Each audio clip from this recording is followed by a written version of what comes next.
The night sky over New Mexico had always been clear, and Karen Bishop knew every star by heart after 15 years of watching them through the observatory telescopes.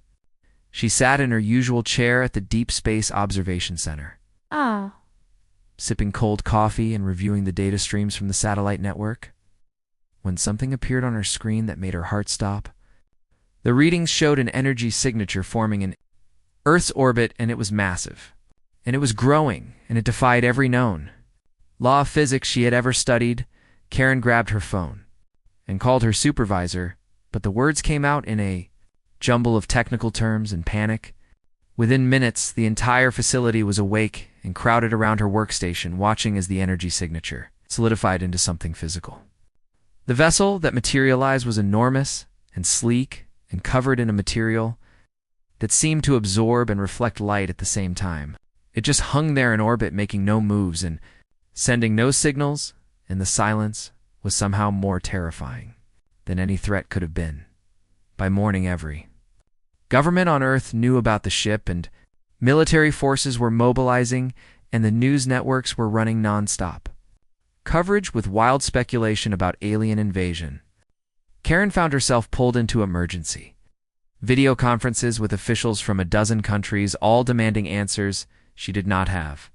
The ship remained silent, and when attempts were made to communicate using every frequency and language known to humanity, there was no response at all. Lieutenant Commander Paul Grant was aboard the International Space Station. When the orders came through, he was told to observe the vessel and report any changes, and under no circumstances was he to approach it without direct authorization. Paul floated to the observation window with his crew and stared at the ship that hung in the darkness like a sleeping giant. It was beautiful, in a way that made him uneasy, because nothing humanity had built looked anything like that, and the technology required to create it was beyond their comprehension. 3 days passed with the ship doing nothing, and the world below was tearing itself apart with fear and speculation. Religious leaders declared it a sign of the end times, and scientists argued about whether the visitors were hostile or peaceful, and governments prepared for war while hoping for peace. Karen barely slept during those 3 days as she monitored every sensor and detector, trying to understand what the ship was made of and how it had appeared from nowhere. On the 4th day, the ship finally spoke, and the message came through every communication device on Earth simultaneously. Phones and radios and televisions and computers all delivered the same words in perfect English and Chinese and Spanish and Arabic and every other language spoken by humanity. The voice was calm and clear, and somehow both male and female at once. "We are not invaders. We are your descendants. We have come home." The world stopped. Karen stared at her computer screen where the message scrolled in text form while the voice continued to repeat it. Paul heard it through the station's communication system and looked at his crewmates, who were all frozen in disbelief. Below on Earth, billions of people heard the same impossible claim and tried to process what it meant. The message continued with a request for a meeting with representatives from all nations at a neutral location. The visitors chose the Svalbard Global Seed Vault in Norway, and the symbolism was not lost on anyone who understood what the vault represented. It was a storage facility for plant seeds from around the world, meant to preserve genetic diversity in case of global catastrophe, and now beings claiming to be future humans wanted to meet there. Karen was selected for the delegation, along with Claire Morrison, who was a diplomat known for her skill in difficult negotiations, and Dr. Nathan Cole, who was a biologist specializing in human evolution, and Colonel Lisa Martinez, who was there to assess any military threat. The 4 of them flew to Norway on a military transport and barely spoke during the journey, because what could anyone say about meeting people from the future? The Svalbard Vault was located deep in a mountain, and the entrance was a stark concrete structure jutting from the snow. When the delegation arrived, they found the vault doors already open and a soft blue light emanating from within. Karen felt her hands trembling as they walked down the tunnel carved through permafrost and ice. The vault's interior had been transformed, and instead of shelves of seeds, there was now an empty chamber with 3 figures standing in the center. The beings looked human, but not quite right. They were tall, and their skin had a faint luminescent quality that shifted between colors. Their eyes were larger than normal and held a depth that made Karen feel like they could see through her into her very thoughts. They wore simple clothing that seemed to be woven from light itself, and they stood perfectly still watching the delegation. Approached the tallest of the 3, stepped forward, and spoke in that same dual voice. From the broadcast, she introduced herself as Arya and gestured to her companions as Kellen and Guy. Zane. They were humans from the year 4000. Ad and they had traveled back. Through time using technology that would take hours to explain.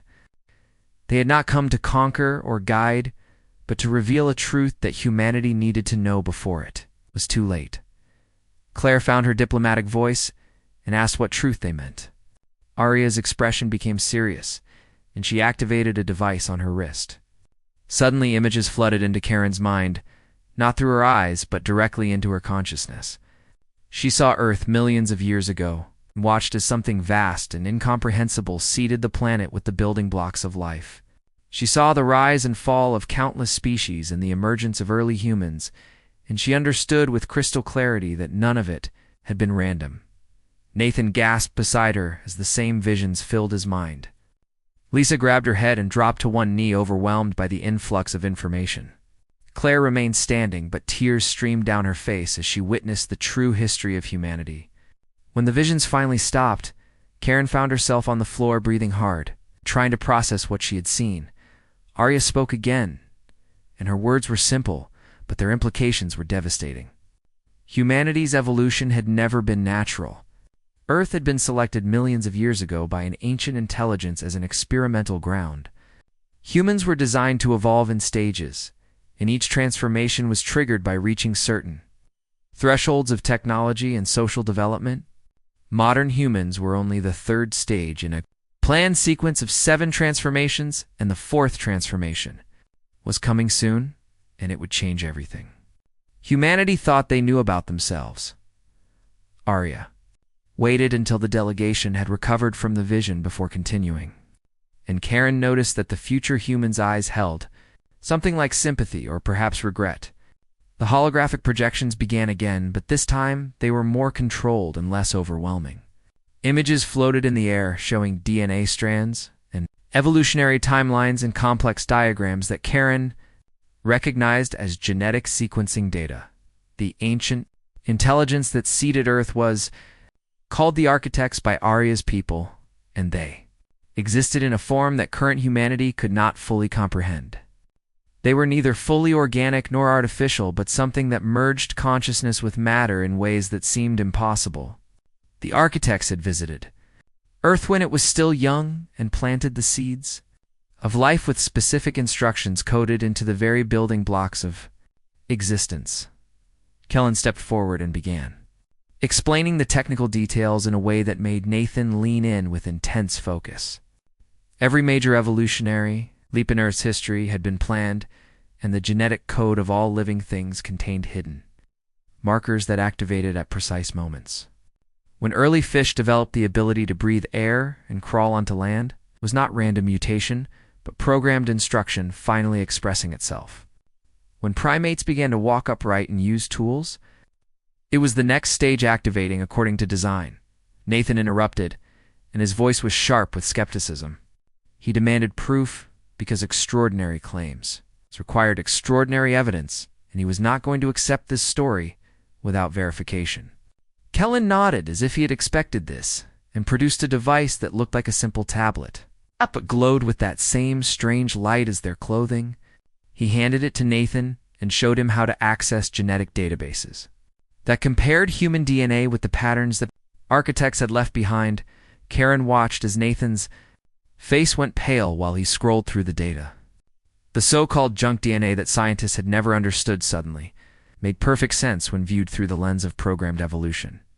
Sections of genetic code that served no apparent purpose were actually instructions waiting to be activated. Nathan found markers in the human genome that corresponded exactly with the emergence of complex language and abstract thought and artistic expression. The evidence was overwhelming and undeniable. Claire asked the question that everyone was thinking. Why tell humanity this now, and why travel back in time to deliver this message? Zane answered in a voice that was quieter than the others but no less powerful. Humanity was approaching the fourth transformation threshold, and it would happen within the next 50 years. Based on current technological and social progress, unlike the previous transformations that had occurred gradually over thousands of years, the fourth would be rapid and violent, if humanity was not prepared. Paul had been silent until now, but he finally spoke up, asking what made the fourth transformation different from the others. Arya's expression darkened, and she gestured to create a new set of holographic images. These showed scenes of chaos and destruction, with cities burning and people screaming and society collapsing. The fourth transformation involved the merging of human consciousness with technology at a fundamental level, and it was not the simple brain computer interfaces that current scientists were developing, but a complete rewiring of neural pathways that would allow humans to interface directly with quantum realities. The transformation would not be optional, and it would not be gradual. When the threshold was reached, the architect code in human DNA would activate simultaneously. In every person on Earth, those whose bodies successfully adapted would emerge as something new, and those whose bodies rejected the change would die. In Arya's timeline, the unprepared transformation had killed 3 billion people in the span of just 6 months. The future humans had come back because they wanted to prevent that catastrophic death toll. Lisa immediately asked if the transformation could be stopped entirely. Arya shook her head and explained that the transformation was hardwired into human destiny by the architects, and removing it would require rewriting the fundamental genetic code that made humans what they were. It could not be prevented, but it could be prepared for, and that preparation would save billions of lives. Karen felt a cold weight settling in her stomach as she processed the implications. Humanity had always believed in free will and the power to choose their own destiny, but now they were being told that their entire evolutionary path had been predetermined. Every great achievement and every technological breakthrough had been part of a plan laid out millions of years ago. The sense of control that humans had over their lives was revealed to be an illusion. Nathan was still studying the genetic data. He made a discovery that made him look up sharply. He pointed to sections of the code that showed fail-safe mechanisms built into the architect design. If a species failed to meet certain benchmarks or deviated too far from the intended path, these fail-safes would trigger. Kellen confirmed what Nathan had found, and added that several mass extinctions in Earth's history had not been caused by asteroids or volcanic eruptions, but by fail-safe activations. When previous species failed to evolve, according to plan, the delegation sat in stunned silence, trying to absorb the weight of what they were learning. Claire asked about the transformations beyond the fourth, and what humanity would become after passing through all 7 stages. Zane created projections showing the later transformations, and each one was more radical than the last. The 5th transformation would eliminate the need for physical bodies entirely, as humans learned to exist as patterns of consciousness. The 6th would allow manipulation of matter and energy at will. The 7th and final transformation would make humans into beings that existed across multiple dimensions simultaneously with the power to reshape reality itself. Paul asked the obvious question that had been building in everyone's minds. What was the purpose of all this, and why had the architects created humanity to follow this path? Arya's expression became unreadable, and she exchanged glances with Kellen and Zane before answering. They did not know the full answer, because even in the year 4000 AD, the purpose of the architects remained a mystery. What they did know was that humanity was not unique, and the architects had seeded countless worlds with life following similar patterns. Karen stood up and walked closer to the holographic displays showing the genetic code. She studied the patterns and sequences with her physicist's mind, trying to find something that did not fit, or some clue about the architect's motivations. The code was elegant and beautiful in its complexity, and it showed a level of understanding about life and consciousness that current humanity could not match. Whoever or whatever the architects were, they possessed knowledge. That made human science look primitive. Nathan asked about the timeline and what specific signs would indicate the fourth transformation was beginning. Arya explained that the transformation would be triggered when humanity achieved certain technological milestones. Combined with reaching a critical population density and level of global interconnection, the exponential growth of artificial intelligence and quantum computing were key indicators, and based on current trends, the threshold would be reached sometime between 2045 and 2055. The delegation realized they had less than 30 years to prepare the entire human race for a transformation that would fundamentally change what it meant to be human. Lisa asked what kind of preparation was needed and whether it was even possible to get 7 billion people ready for something like this. Kellen answered that the preparation involved both physical and mental conditioning, along with technological infrastructure that would help stabilize people during the transition. The future humans had brought detailed plans and the knowledge needed to build what was required, but implementation would depend entirely on whether current humanity could work together. Claire pointed out that getting all the nations of Earth to cooperate had always been nearly impossible, and this revelation would likely cause more division than unity. Arya acknowledged this was true and admitted that, in their timeline, the lack of preparation had been caused partly by humanity's inability to unite in the face of the threat. Different nations had hoarded knowledge and resources, and religious and political conflicts had prevented the coordinated response that could have saved billions. Karen asked if they could see more details about what the transformation actually felt like for individuals who went through it. Zane created a simulation that let them experience a tiny fraction of what the fourth transformation entailed.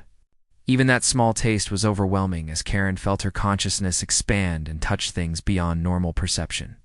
For just a moment, she could sense the quantum field underlying reality and feel connections to every other living thing on Earth. When the simulation ended, she was gasping and her nose was bleeding from the neural strain. The future humans explained that without proper preparation, the shock of the transformation drove many people insane. Before their bodies could adapt, the preparation involved gradually expanding human neural capacity through careful training and genetic therapy. It also required building technology that could buffer the worst effects and guide people through the transition. All of this had to be done in less than 30 years, while also convincing humanity that the threat was real and that cooperation was essential. The future humans insisted that the revelation be broadcast to everyone on Earth simultaneously, and they would not accept any government's attempt to control or filter the information. Arya explained that in their timeline, the initial secrecy and misinformation had made everything worse, and this time, humanity needed to face the truth together. Within hours of the meeting at Svelbar, every television and radio and internet connection on the planet carried the same broadcast, showing the genetic evidence and the historical timeline and the projected transformation. Karen watched from the observation center as the world reacted, and it was like watching a dam break. News channels switched from their normal programming to emergency coverage, and reporters struggled to find words for what they were witnessing. Social media exploded with millions of posts every minute as people shared their shock and fear and disbelief. The future humans had provided a simple genetic test that anyone could perform using equipment found in high school science labs, and within days, thousands of independent researchers confirmed the presence of the architect code in human DNA. Religious institutions were the first to fracture under the weight of the revelation. Some church leaders declared the future humans as prophets sent by divine will to prepare humanity for ascension. Others condemned them as demons spreading lies to turn people away from faith. The Pope called for calm and reflection while acknowledging that the evidence could not be ignored. Mosques and temples and synagogues around the world held emergency gatherings where believers tried to reconcile their faith with the knowledge that human evolution had been designed by unknown entities. Nathan spent his days analyzing the genetic data and comparing it with samples from research institutions worldwide. Every test came back the same, showing the undeniable presence of dormant code that matched the architect patterns. He published his findings openly and invited other scientists to verify his work. Some colleagues embraced the discovery and began their own research, while others accused him of being part of an elaborate hoax. The scientific community split down the middle, with bitter arguments erupting at conferences and in academic journals. The political response was chaotic and dangerous. Some governments tried to seize control of the technology future humans had provided, hoping to gain advantage over rival nations. Russia and China immediately began secret programs to study the transformation process. The United States formed a special task force that included military and intelligence officials. Smaller nations banded together, demanding that the preparation technology be shared equally. The United Nations called emergency sessions, but the meetings devolved into shouting matches as delegates blamed each other for various conspiracies. Riots broke out in major cities as people struggled to process the implications of predetermined evolution. In New York, thousands marched through the streets, demanding answers from leaders who had none to give. In Mumbai, crowds gathered at government buildings, refusing to disperse until officials explained what would be done to prepare for the transformation. In London, protesters clashed with police who were just as confused and frightened as everyone else. The violence spread as fear turned into anger, and anger found targets in anyone who seemed to represent authority. Claire worked 18-hour days trying to establish a framework for global cooperation, but every attempt met resistance. Nations demanded guarantees that others would not weaponize the transformation technology. Religious leaders insisted that any preparation program respect their theological concerns. Corporate interests saw profit opportunities and lobbied for private control of key resources. The complexity of coordinating 7 billion people across hundreds of governments and thousands of cultures seemed impossible. Karen became obsessed with understanding the architects themselves, and she spent her nights in the vault, questioning Arya about every detail of the future timeline. The future humans had built their own theories about the architects based on 2,000 years of additional research and discovery. They believed the architects might be testing different evolutionary paths across multiple worlds to find the optimal design. Or perhaps they were preparing humanity for some greater purpose that would only become clear after the 7th transformation. Every answer led to more questions, and the fundamental mystery remained unsolved. Some people embraced the coming transformation with almost religious fervor. Cults formed around the worship of the architects, and their followers believed the transformation was a gift that would elevate humanity to godhood. They gathered in communes to practice meditation and mental exercises, hoping to prepare themselves spiritually. Some of these groups were peaceful, but others became dangerous, as charismatic leaders promised shortcuts to transformation that usually involved drugs or self-harm. Other groups rejected the entire concept and formed resistance, movements dedicated to fighting the predetermined path.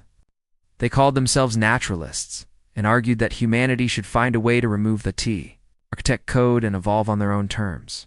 Their scientists worked on theoretical methods to rewrite human DNA without the embedded instructions. Their philosophers argued that, even if the transformation could not be stopped, humanity had a moral obligation to resist. Some naturalist factions turned violent, attacking research facilities and assassinating scientists who worked on transformation. Preparation Nathan made another disturbing discovery. While diving deeper into the genetic analysis, the architect code included monitoring mechanisms that tracked humanity's progress toward each transformation threshold. It was like having a computer program that reported back to its creator, and Nathan realized with horror that the architects might still be watching. They could be observing right now to see if this iteration of humanity would succeed or fail. The thought that human history was essentially a performance for unknown judges made him feel sick. Paul returned to the space station and spent his time observing the future human ship, which remained in orbit. He noticed that sometimes other vessels appeared briefly near the main ship before vanishing again.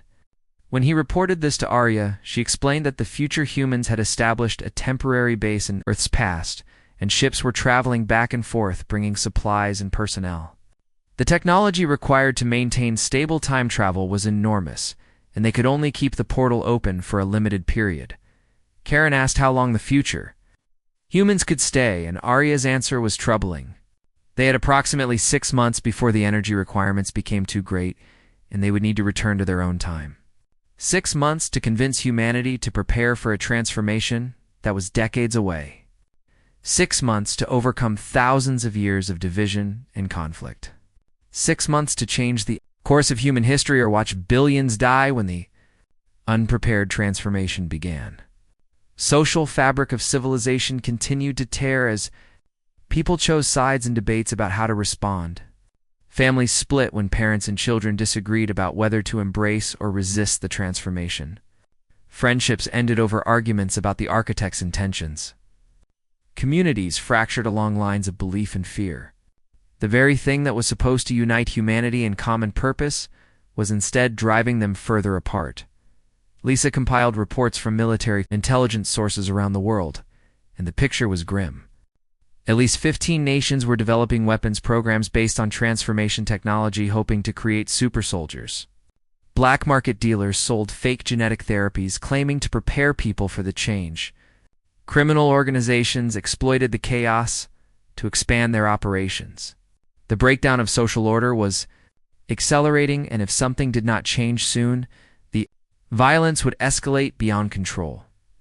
Claire finally managed to organize a global summit bringing together representatives from every nation, along with religious leaders and scientists and activists from all perspectives. The summit was held in Geneva, and security was unprecedented, with thousands of troops guarding the venue. The future humans agreed to attend and present their complete plan for preparing humanity. It was perhaps the last chance to forge unity. Before the world descended into complete chaos, Karen traveled to Geneva. Feeling the weight of responsibility that came with being one of the few people who had direct access to the future humans, she understood the science better than most and had spent more time with Arya learning the details of what was coming. As she entered the massive conference hall and saw the thousands of delegates waiting, she realized that the next few days would determine whether humanity faced the fourth transformation as a unified species or as scattered tribes fighting among themselves. The architects had designed the transformation, but humanity still had to choose how they would meet it. Geneva Summit had been underway for 3 days when Arya requested an emergency session with all delegates present, and her tone carried an urgency that had not been there before. Karen sat in the front row next to Nathan and Claire and Lisa as thousands of representatives from every corner of Earth filled the massive hall. The future humans appeared on the central stage, and even through the holographic projection, their presence commanded absolute attention, and the room fell silent. Arya began by explaining that the future humans had been debating among themselves since their arrival, and the debate had been intense and filled with ethical concerns that went to the core of what they were trying to accomplish. Zane and Kellen stood on either side of her, and their expressions were grave. They had decided to offer present-day humanity a choice that had never existed in their timeline, and the weight of this decision had clearly troubled them deeply. Zane stepped forward, and the holographic displays showed complex genetic sequences and mathematical models. The future humans had developed a method to pause the transformation process, and this would buy humanity additional centuries to prepare instead of the mere 30 years they currently had. The technology existed and had been tested, and it would work. But as Zane continued speaking, the mood in the hall shifted from hope to horror as he explained the cost. The architect code was deeply integrated with human biology at the most fundamental level, and pausing it required genetic modification that would have permanent effects on the human species. People who received the modification would see their natural lifespan cut in half, and the average human would live only 40 years instead of 80. More devastating was the effect on human creativity and innovation, because the modification would eliminate certain neural pathways that allowed for abstract thinking and artistic expression and breakthrough discoveries. Humanity would trade its potential for time. The hall erupted in chaos as delegates shouted questions and objections and demands for clarification. Lisa stood up, and her military bearing cut through the noise as she argued that humanity needed time to unite and prepare properly. She pointed out that 30 years was nothing. When measured against the scale of what was being asked, in an extra few centuries could mean the difference between success and extinction. Better to be a lesser humanity that survived than a greater humanity that destroyed itself, Nathan countered immediately, and his voice shook with emotion. He argued that diminishing human capability defeated the entire purpose, because how could a lesser humanity possibly prepare for a transformation designed for their current form? The modification would create a humanity that was fundamentally broken and unable to reach the heights necessary for successful transformation. They would be buying time, but losing the ability to use that time effectively. It was a trap disguised as an option. Claire tried to mediate between the opposing views, but found herself torn by the impossible nature of the choice. She understood Lisa's argument about needing unity and coordination, but she also saw Nathan's point about the futility of preparation without capability. The delegates began forming camps around different positions, and the fragile unity that had been building over the past 3 days shattered completely. Karen sat quietly through the inertia. LKOs because something about the offer troubled her deeply, and she could not quite identify what it was. She watched Arya's face and saw something there that did not match the words being spoken. The future humans were offering this choice, but they did not seem relieved or hopeful about it. Instead, they appeared almost expectant, as if waiting for something specific to happen. Karen stood and asked for permission to speak. Directly to Arya, and the hall quieted as people sensed her concern. She asked Arya why the future humans would offer this choice if they had already lived through a successful transformation in their own timeline. If the transformation worked and created the evolved humanity standing before them now, then why provide an option to avoid it? Arya's expression shifted, and for a moment something like pride flickered in her eyes. She gestured for Karen to join her on the stage, and the physicist climbed the steps, feeling the eyes of the world upon her. Arya explained that Karen had asked the right question, and it deserved an honest answer, even though that answer would complicate everything further. The transformation in the future humans' timeline had been successful, and they had evolved through all 7 stages and achieved mastery over consciousness and reality itself. But in reaching the 7th stage, they had discovered a truth that changed everything they understood about existence and purpose and choice. Kellen activated a new set of projections that showed patterns repeating across time and space. The architects were not external beings from another world or dimension, but were actually previous iterations of humanity from a cycle that had repeated countless times across different universes and timelines. Each time humanity evolved through 7 stages and reached godlike power, they used that power to travel back to the beginning of time and seed new versions of Earth with the code for their own creation. The entire process was a closed loop with humanity, creating the conditions for its own existence. The revelation hit the assembled delegates like a physical blow, and Karen felt her mind reeling from the implications. The architects were not mysterious aliens conducting experiments, but were humanity itself engaged in an eternal act of self-creation. Every transformation and every struggle and every achievement was part of a predetermined cycle that had no beginning and no end. Free will was not just limited, but was potentially an illusion created by beings who were trapped in an infinite loop of their own making. Arya continued, and her voice carried a weight of existential exhaustion. The future humans had grown tired of the cycle after discovering the truth. They wanted to know if humanity could break free, and if there was a possibility of existence outside the predetermined loop. By offering the pause, they were introducing a variable that had never existed before in any iteration. They hoped it would create a divergent timeline that escaped the writhy cycle entirely. Nathan stood again, and his face was red with anger. He accused the future humans of using present-day humanity as test subjects in their own experiment, and he was not entirely wrong.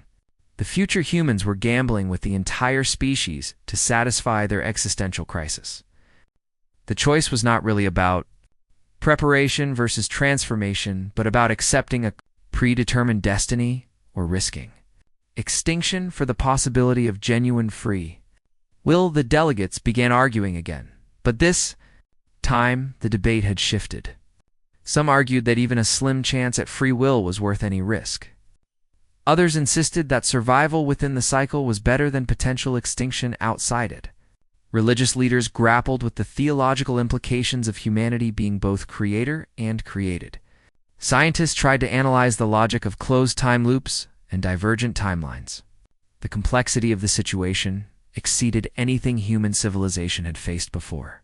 Karen asked Arya directly what the future humans truly wanted present-day humanity to do. Arya's answer was both honest and frustrating, because she said they genuinely did not know. They had provided information and options, but the choice had to be humanity's own, or it would not accomplish the goal of breaking the cycle. If the future humans influenced the decision too heavily, then it would just be another predetermined outcome. The paradox was maddening, because humanity was being asked to choose freely while knowing that their choice might itself be part of the pattern. Paul spoke up from his position in the military section and asked, what would happen if humanity chose neither option? What if they rejected both the rapid transformation and the pause, and instead dedicated themselves to finding a third way? Arya's expression became unreadable, and she exchanged long looks with Kellen and Zane before responding. She said that a third option was theoretically possible, but would be the most difficult path imaginable. Lisa asked for details, and Zane explained that humanity could attempt to research the architect code while simultaneously preparing for the transformation using the time they had. It would require unprecedented global cooperation and massive resource allocation, and there would be no guarantee of success. The fourth transformation would hit before they were ready, and millions or billions might still die. But it would be humanity's own choice made without following either the predetermined path or the escape route offered by their future selves. Claire saw an opportunity in this suggestion and began organizing delegates into working groups to explore the feasibility of a third option. Nathan threw himself into analyzing the genetic code, looking for any hidden mechanisms or escape conditions that might exist.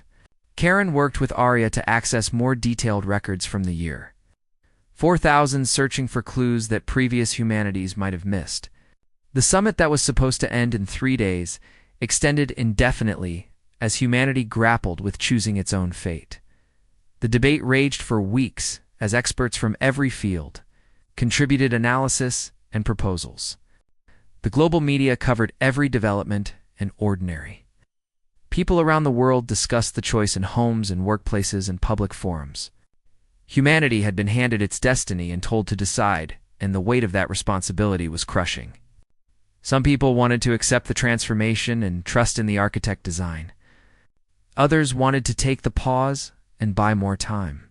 Still others supported the attempt to find a third way, even knowing the risks involved.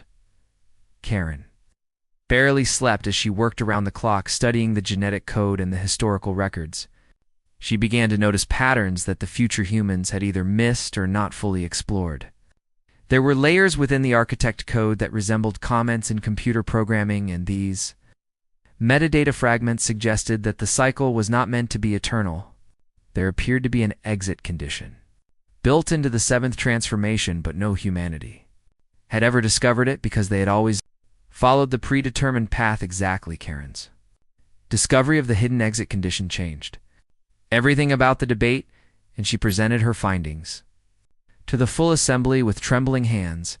The metadata embedded in the architect code suggested that someone or something had intentionally designed an escape from the cycle, but it could only be accessed by a humanity that deviated from the predetermined path. Every previous iteration had followed the exact same evolutionary trajectory and therefore never discovered the exit. The future humans themselves had missed it because they had been looking at the code as recipients rather than as potential escapees. Nathan verified Karen's analysis and found additional supporting evidence in genetic sequences that seemed to serve no purpose within the cycle, but might activate under different conditions. The code was like a lock waiting for a key that could only be forged by a humanity that chose its own path, instead of following the architect design. The implications were staggering because it meant the entire cycle might be a test to see if any iteration of humanity would eventually choose independence over obedience. Claire immediately proposed a third option that incorporated Karen's discovery, and within hours, a formal proposal was drafted. Humanity would reject both the transformation timeline and the pause option, and instead dedicate all resources to finding and activating the exit condition. It would be dangerous and unprecedented, and likely to fail, but it would be entirely humanity's choice. The proposal was distributed to every nation, an organization, and individual who wanted to review it. The future humans responded to Karen's discovery with something that looked like joy mixed with relief. Arya admitted that this possibility was exactly what they had hoped for when they decided to come back in time. They had not been certain that present-day humanity would think beyond the binary options offered, but the fact that Karen had found what they themselves had missed proved that an earlier iteration could see things differently. The future humans had not come to save present-day humanity, but to test whether they could save themselves. Paul organized a global referendum to let every person on Earth vote on humanity's future, and the logistics were enormous but possible with modern technology. Every human above the age of 16 would have the opportunity to choose between three options: accept the transformation path and face the fourth stage in 30 years, accept the genetic modification pause that would reduce capability but buy time, or reject both and pursue the third way of finding the exit condition while preparing for an unprepared transformation. The campaign period lasted 3 months, and during that time, humanity engaged in the most intense global conversation in its history. Debates happened in every language and culture and context. Families gathered around dinner tables to discuss which path offered the best chance for survival. Scientists published papers analyzing the risks and benefits of each option. Religious leaders offered guidance based on their understanding of divine will or cosmic purpose.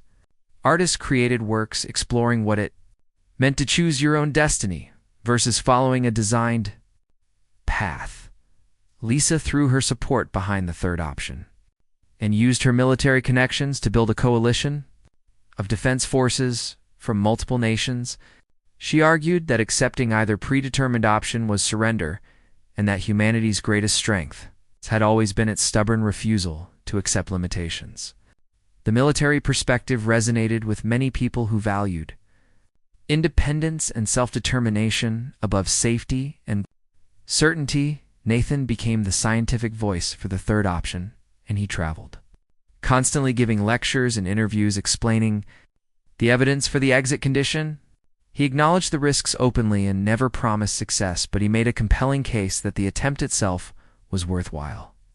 His passion and honesty won over many skeptics who had initially favored the safer options. Claire worked with international organizations to develop the infrastructure needed if the third option won. Coordination networks were established to share research findings instantly across all nations. Resource allocation plans were created to ensure every country could contribute to the effort. Conflict resolution mechanisms were designed to prevent the cooperation from breaking down. The preparation for the third option became a model of what unified humanity could accomplish. Karen spent the campaign period continuing to analyze the architect code, and she found more clues hidden in the deepest layers of the genetic programming. The exit conditions seemed to be triggered by genuine unpredictability in human choice and behavior. As long as humanity followed patterns that could be predicted by the architects, the cycle would continue. But if humanity became truly random and self-directed in ways that could not be anticipated, then the exit would open. It was as if the architects had hoped that eventually one iteration would surprise them. The voting took place over a 48-hour period, and the turnout was unprecedented, with over 90% of eligible humans casting ballots. Karen watched the results come in from the observation center where she had first detected the future human ship months ago. The numbers were close and shifted constantly as different regions reported their totals. Paul monitored from the space station while Nathan and Claire watched from Geneva, and Lisa tracked results from military command centers. When the final counts were verified, the results showed that 43% had voted for accepting the transformation path, 31% had voted for the pause option, 26% had voted for the third option of finding the exit condition.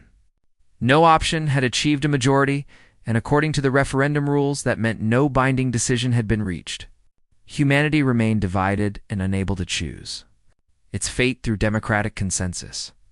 The initial reaction was disappointment and frustration as people realized that months of debate and campaigning had not produced a clear answer. Some called for a second referendum with only the top two options. Others argued that the lack of majority meant humanity should default to the predetermined transformation path. Still others claimed that the division itself was the answer, and that no single path should be forced on everyone. Arya appeared at an emergency session in Geneva, and her message surprised everyone. She explained that in every previous timeline, humanity had been united in following the predetermined path because they had never questioned it deeply enough to see alternatives. The division and the inability to reach consensus represented the first real deviation from the architect pattern. For the first time in the eternal cycle, humanity had achieved something the architects had not planned for, which was genuine unpredictability. Zane added that the referendum results were actually more significant than any decisive vote would have been. A unified choice might still be following a predetermined pattern, even if it seemed like free will. But a species so divided that it could not agree on its own future was exhibiting true chaos and randomness. The architects had designed the transformation to activate when humanity reached certain clear thresholds, but now those thresholds had become uncertain because humanity itself was uncertain. Kellen revealed that the future humans would be returning to their own time within days because the energy requirements had reached critical levels. Before leaving, they would provide all their knowledge and technology to present-day humanity with no restrictions or conditions. They would share everything they had learned about the transformations and the architect code and the history of future development. What present-day humanity did with that information would be entirely up to them.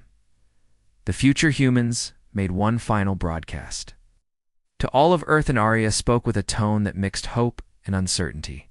She explained that they did not know what would happen next because the timeline had become genuinely unpredictable for the first time. The division within humanity and the discovery of the exit condition and the choice to choose had all introduced variables that had never existed before. History was no longer following a predetermined script. Karen stood with Nathan and Paul and Claire and Lisa, watching as the future human vessel prepared to depart. The ship glowed with increasing intensity as it gathered energy for the return journey through time. Arya sent a final private message to Karen, thanking her for asking the right questions and for refusing to accept simple answers. The physicist who had first detected the impossible ship months ago had become the catalyst for breaking the eternal cycle.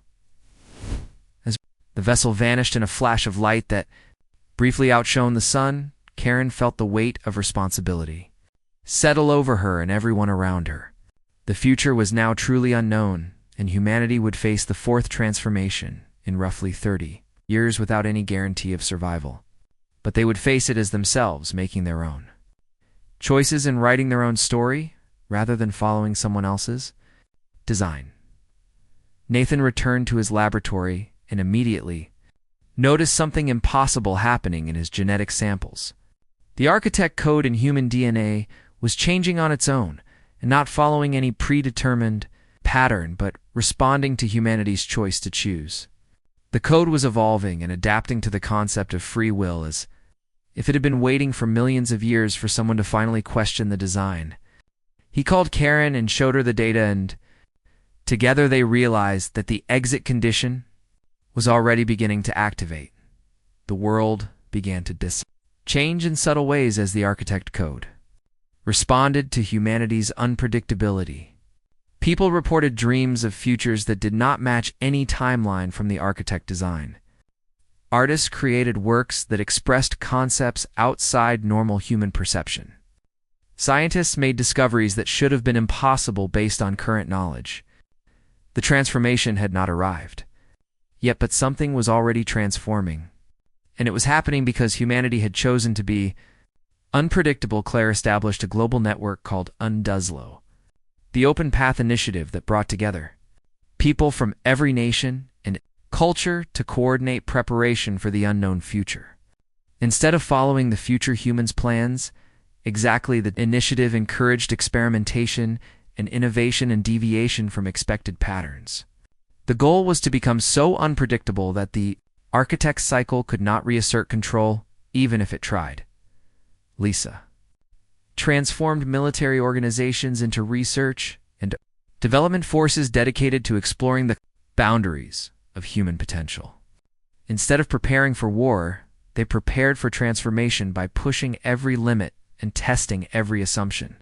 Soldiers became explorers of consciousness, and veterans of combat became pioneers of evolution. Paul coordinated the space-based observation network to watch for any signs of the architects or other temporal anomalies. The future humans had left behind detection equipment that could sense disturbances in time and space. If the architects tried to reset the cycle, or if other iterations of humanity appeared, the network would provide early warning. Karen continued studying the genetic code and watching as it transformed itself in response to human unpredictability. She published her findings openly and encouraged everyone to examine their own DNA and witness the changes happening in real time. The architect design was breaking down and rebuilding itself into something new, and the process was being driven by humanity's refusal to follow the script.